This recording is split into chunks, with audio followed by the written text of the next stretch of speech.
pros and cons of media globalization. Hello, I'm CABAHUG and I will be discussing the pros and cons of media globalization. Globalization, as we know today, is a huge topic spoken about by many. It is a popular topic for discussion as it increases the level of connectiveness between individuals, society, and nation states at a global level. So globalization is linked to many areas, but primarily in this video, we will going to look at it as globalization as it relates to technology and media. So media and technology as it relates to globalization both go hand in hand. So the extensive growth of technology is responsible for media globalization. So the internet, satellites, cable, television, and digital devices have created a pathway for an immense amount of information to travel the globe within seconds. So the communication technology has made it easy for the people to communicate with one another in the world through emails, the internet, chat programs, and video calls. And now we will tackle what are the pros and cons of media globalization. So we will start first with its pros. So one of the pros of media globalization is that it keeps us connected. So before media, you could live your entire life knowing nothing about the world outside of your village, and now we are all connected, and this can be a very good thing. For instance, when a tsunami strikes, people all over the world would hear about it within moments and can mobilize immediate help. So without mass media, we would have far less ability to understand, and we are all connected and how we all need each other. So the second pros of globalization, media globalization rather, is that it can spur business. So where would business be without advertising and marketing? So it all thanks to business communication. It is being made possible by media. Uh, Business can reach potential consumers faster and easier than before. So this helps the economy growing. So the third pros of media globalization is that it can spread art and culture. So on the internet, you can see all of the world's artistic masterpiece or learn about the particularities of a culture far removed from your own. So in addition to that, numerous TV and radio programs devote themselves to exploring the world, so offering us the chance to discover new things and new ideas and enlighten ourselves in the process. So the last pros of media globalization is that it can give voice to the voiceless. So what does it mean? So from the reporters bringing us stories of the world, people in difficult situations, to social media, allowing one person's thoughts to go viral and spread across the world. So mass media can lift up an individual's voice that would otherwise have gone unheard. So let us now proceed with the cons of media globalization. So first con of media globalization is that it can empower the already powerful. So while mass media can create opportunities for anyone to share their stories, the vast majority of mass media is bought. So it is being bought by those people who have money and have deep influence. So this gives the rich and those connected to the rich a far louder voice than the rest of us. So as its best, this is unfair and it is unjust, and it's the worst. It's a way of for a tiny minority to seize the power over the vast majority. So second cons of media globalization is that it can be used for disinformation and hate. So how do you know when you're seeing or hearing from mass media is true? So while some sources information are far more trustworthy than others, mass media as a whole is vulnerable to propaganda, and also it consists of lies. With the rise of the internet, even those in democracies can be easily exposed to media designed to drive us or to hate or believe in lies. Uh, Third cons of media globalization is that it can homogenize the culture. So before mass media, art and culture were more localized. So they reflected diversity in how people spoke, dressed, and entertained themselves. So now the entire world would often see and hear the same cultural influences. And last but not least, for the cons of media globalization is that it can overtake personal connections.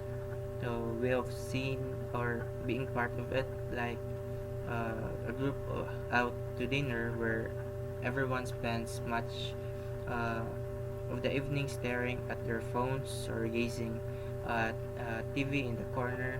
So as much as the media can connect us people all over the world, uh, it can also disconnect us from the people right in front of us.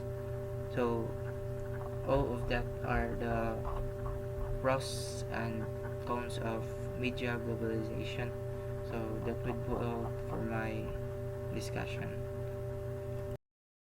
Okay, so good day everyone. I'm here again, Ivan Kensi Bargio, and I'm here to discuss another topic which is entitled Is Media Globalization a Form of Cultural Imperialism? Okay, so let's proceed. So, objective. So, our first objective is to know what is media globalization.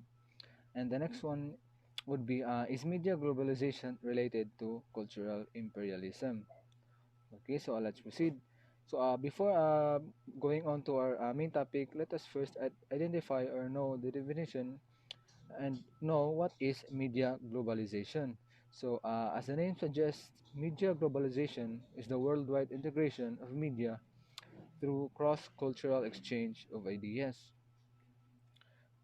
Another one is that the mass media are today seen as playing a key role in enhancing globalization and facilitating cultural exchange and multiple flows of information and images between countries through international news broadcasts, television programming, new technologies, film, and music.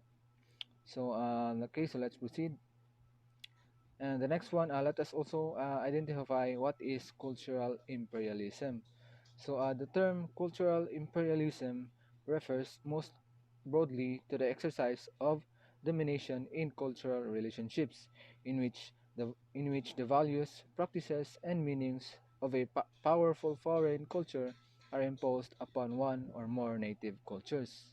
Another one is that cultural imperialism, also called as cultural colonialism, comprises the cultural aspects of imperialism. So, what is imperialism? So, imperialism here refers to the creation and maintenance of unequal relationships between civilizations, favoring a more powerful civilization. Okay, so let's proceed to our main topic, in which is there a relationship between media globalization to cultural imperialism? Or, in other words, is media globalization a form of cultural imperialism? So, cultural imperialism can have both positive and negative effects on global communication. It can promote generally positive agendas like equal rights and improve the quality of life for many people were successful. However, it can also prove detrimental to inferior cultures and cultural values when a dominant culture takes over. So it has the possibility of creating one homogeneous culture throughout the world and distorting foreign cultures. Furthermore, it can be argued that imperialism is prevalent in today's media climate, where core countries own the majority of global media and export their cultural values. So, thus, the development of social media even makes the progress of cultural imperialism became faster. So, due to the problem in the linear model of mass communication, cultural imperialism takes place worldwide through mass media.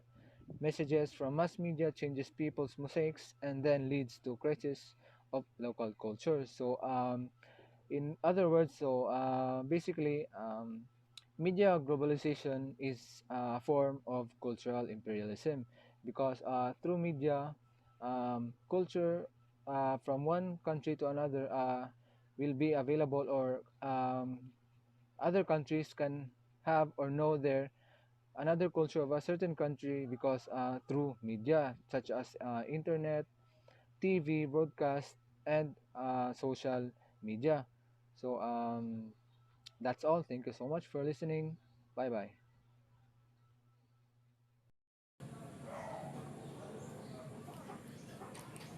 Good day.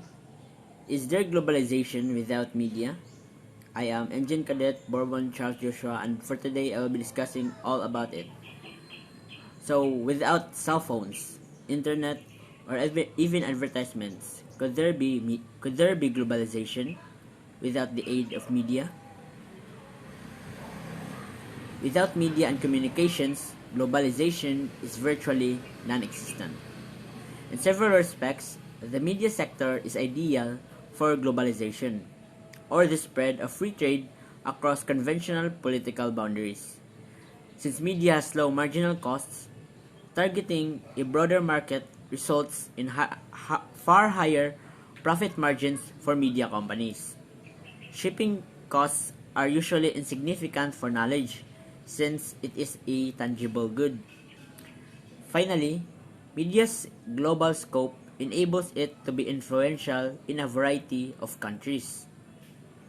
Since media is largely a cultural commodity, its transition is likely to have an effect on the recipient's culture. Globalization is increasingly being driven by technology. Technology enables quick communication, organized transportation, and effective mass marketing, all of which have aided the spread of globalization, especially globalized media. Globalization of media results to globalized markets. The West produces a lot of globalized media content.